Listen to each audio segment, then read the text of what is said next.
In this video, we're going to do some extra examples of related rates problems. So for the first one, we have a spherical balloon that we're pumping air into at a rate of 4 centimeters cubed per second. And we want to know how fast is the radius of the balloon increasing when the radius is 3 centimeters. So we have the volume. Okay, so let's let V be the volume of the balloon and R be its radius. Okay, so then what we're given is dV dt, so the volume. So you can tell it's volume, you're pumping air in, but the units are for volume, centimeters cubed. So we're pumping air in at 4 centimeters cubed per second, so that means it's increasing, it's getting bigger. So this is going to be a positive 4. Maybe I'll just write the units, centimeters cubed per second. Okay, and what we want is dr dt when r equals 3. Okay, so we want an equation that relates V and R. So the equation for the volume of a sphere is V equals 4/3 pi r cubed. Okay, so then we take this and we take the derivative with respect to t so that we get an equation that relates dv dt and dr dt. So that's going to give us dv dt is equal to 4 pi r squared times dr dt. Okay, now we want to solve for dr dt.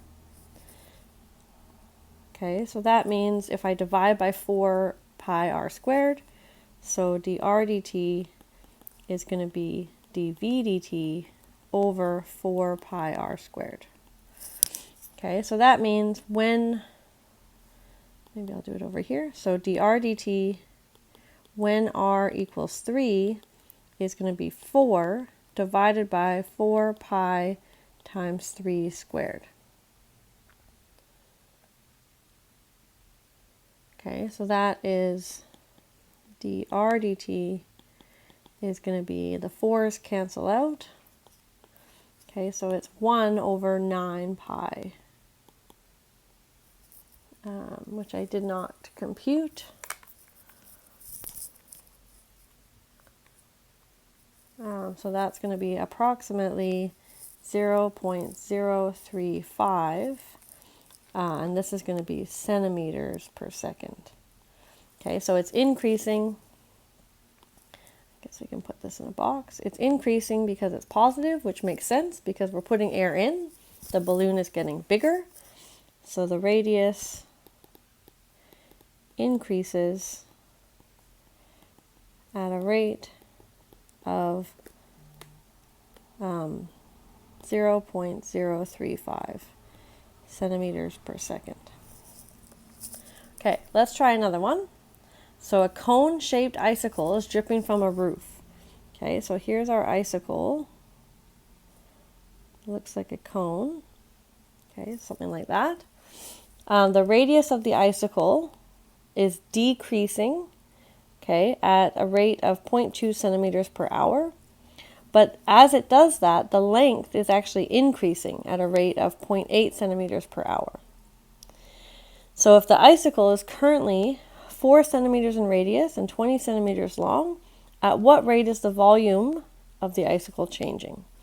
Okay, so if I make my variables, they're talking about the radius of the icicle and also its length. So I'm going to call that h for height. Okay, so those are our variables, and then they've given us, they've actually given us two rates. So they've given us dr dt, okay, and it's decreasing, so it's negative 0.2 centimeters per hour. Okay, so it's negative since it's decreasing. Okay, and they've given us dh dt, so the change in the height or the length, and and that's increasing at 0.8 centimeters per hour. Okay, so as it shrinks in the width, it actually grows in length for a minute. Okay, and then what we want is we want to know how the volume is changing. Okay, and this is when R equals 4 and H equals 20. Okay, now this is a specific moment. We don't want to put those in right away. Okay, so we want to take the derivative first and then plug in these values. So we want an equation that relates the volume with, that relates the volume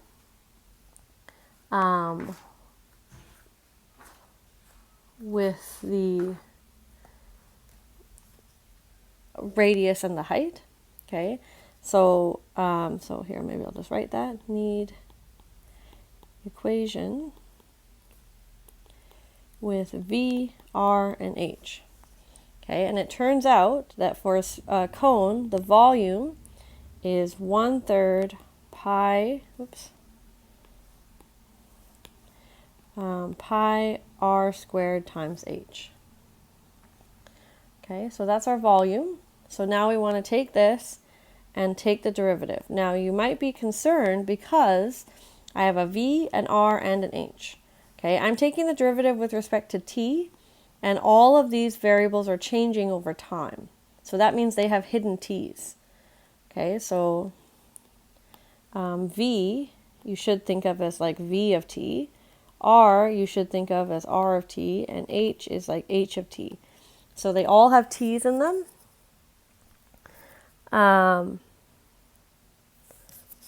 So we're going to have to use the product rule when we take this derivative, because I have t's in the R and also t's in the H's. Okay, so dv dt is going to be, let's just pull out the 1/3 pi. Okay, so it's the derivative of R squared, so that's 2R times dr dt times H, plus the derivative of H, which is just dh dt, times R squared. Okay, and we know all of these things. So we know R, we know dr dt, we know H, we know dh dt, and R again. So we could just now plug in everything, now that we're done taking the derivative. So dv dt, when R equals, what did we want?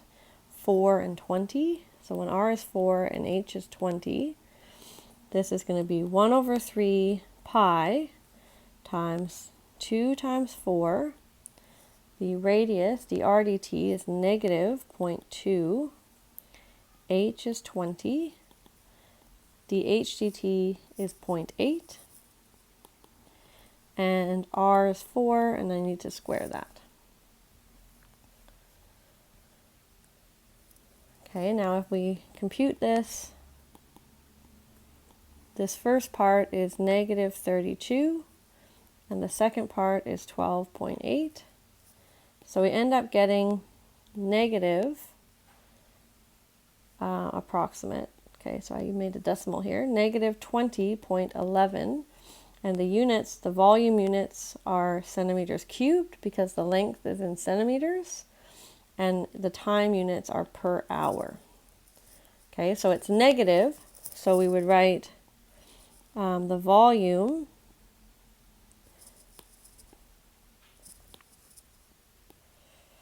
of the icicle decreases. So because I said decreases, I don't need to include the negative. Okay, so it decreases at a rate of 20.11 centimeters cubed per hour.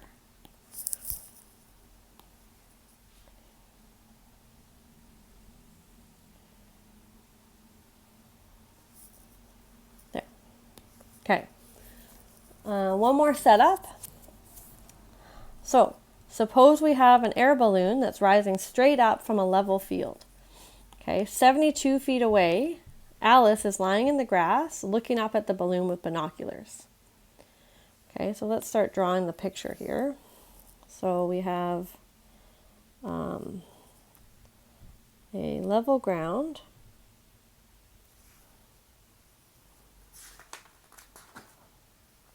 Okay, and here's Alice over here. Okay, she's lying down looking up at this balloon.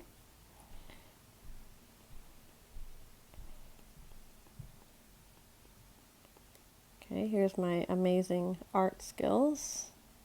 Okay, so there's my air balloon. So it's some feet above this level ground.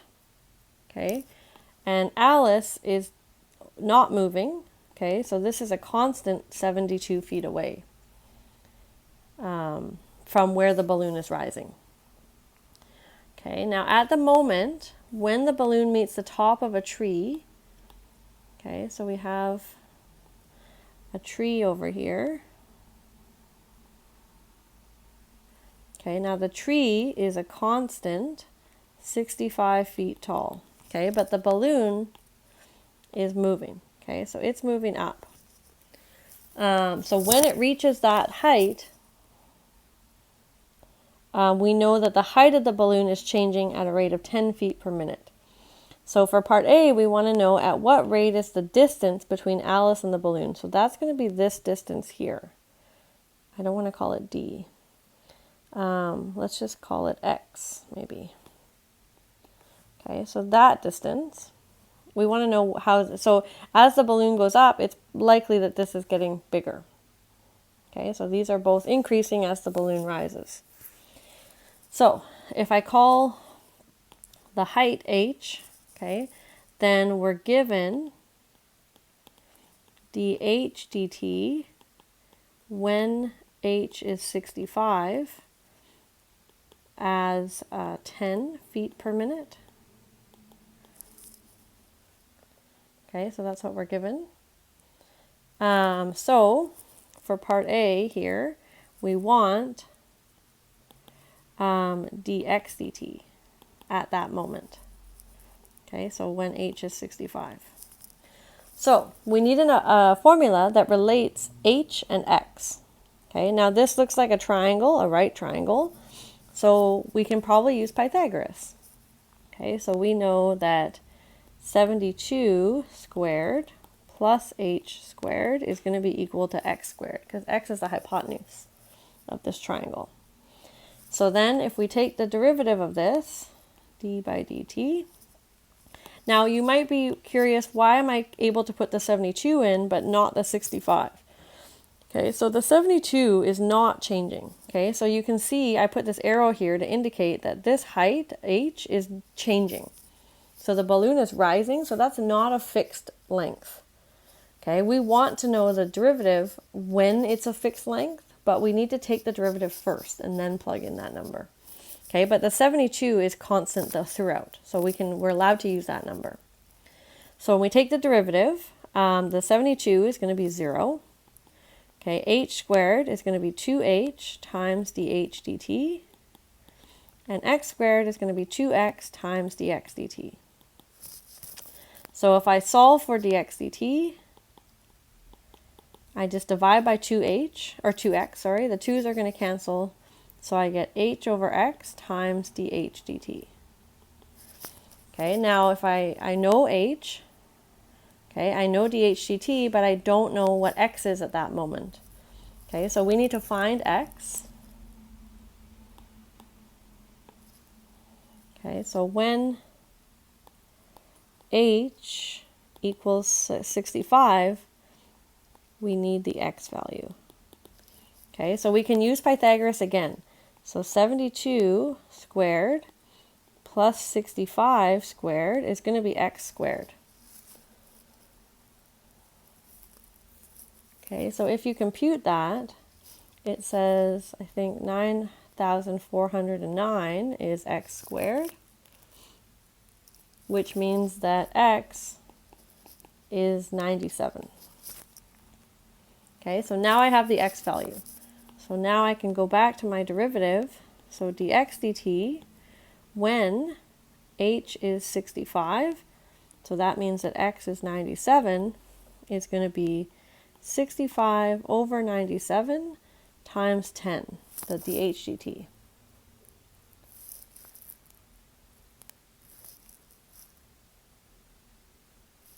Okay, so if I compute that,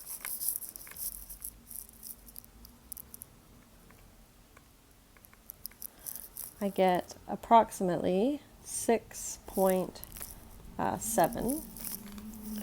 Okay, 6.7, and this is going to be the same units as H, so it's going to be feet per minute.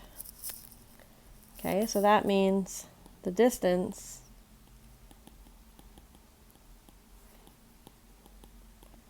between Alice and the balloon increases at a rate of 6.7 feet per minute. Okay, what if instead we wanted to know at what rate is the angle between Alice and the ground changing? So from her sort of angle of sight. Okay, so that is actually this. So let's call it theta. So if we wanted to know that instead, okay, so we still know the dH dt, and we actually know dx dt, because we just computed it, but I'm going to use dH dt. And here we want d theta dt, okay, when h is 65, so at the same moment in time. So we need an equation that relates theta with h. Now, if you remember your trigonometry at all, if you have a right triangle and theta here, h is the opposite side, and this 72 is the adjacent side, and x would be the hypotenuse side. Okay, so now we can use any of the trig functions. Remember how they're defined. You can think of SOHCAHTOA to talk about theta relating to these sides. But it's going to be easiest if we make use of this 72. Okay, so because it's a constant, it makes the derivatives easier. If you use, say, sine, which is the opposite over the hypotenuse, you're going to have h over x, and you're going to have to use the quotient rule when you take the derivative. So that makes the derivative a lot harder. If we use tan, it's going to be the opposite over the adjacent, and we're going to have h over 72, which is much easier to work with. Okay, so that's the equation I'm going to use, but you could use any of them. You should get the same answer. Okay, so we know, so we have that tan of theta is equal to h over 72. Okay, so if you want to rewrite that, that's tan of theta equals 1 over 72 times h.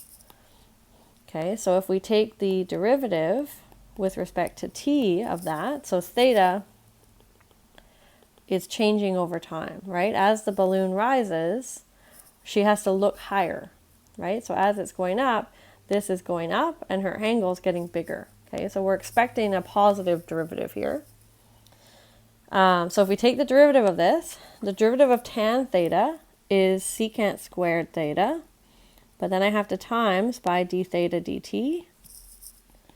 And then the derivative of 1 over 72 times h is 1 over 72 times dh dt.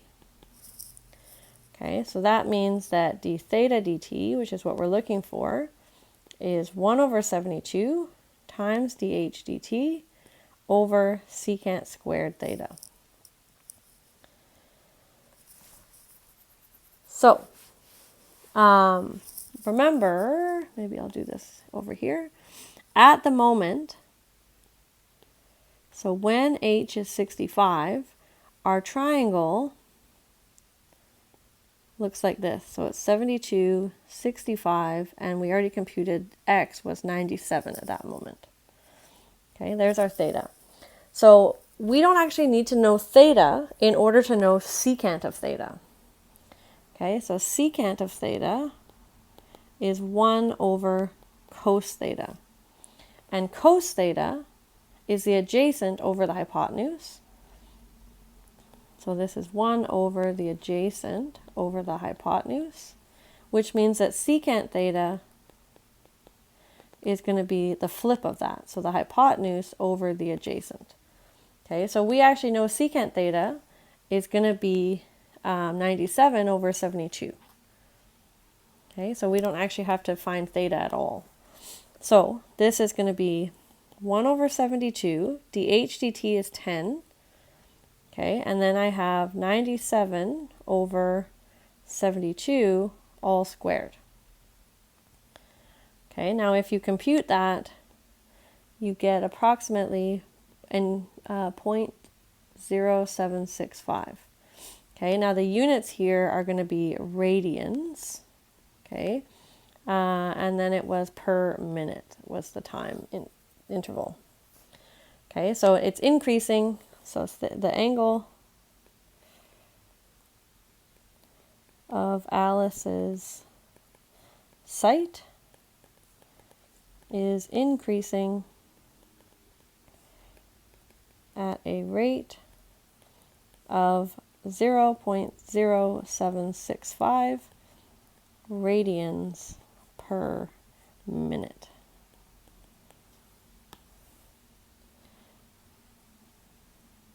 I had to throw one trig one in there for you. So those are a few examples of what you can do with related rates. So knowing one rate and finding, or multiple rates and finding a missing rate.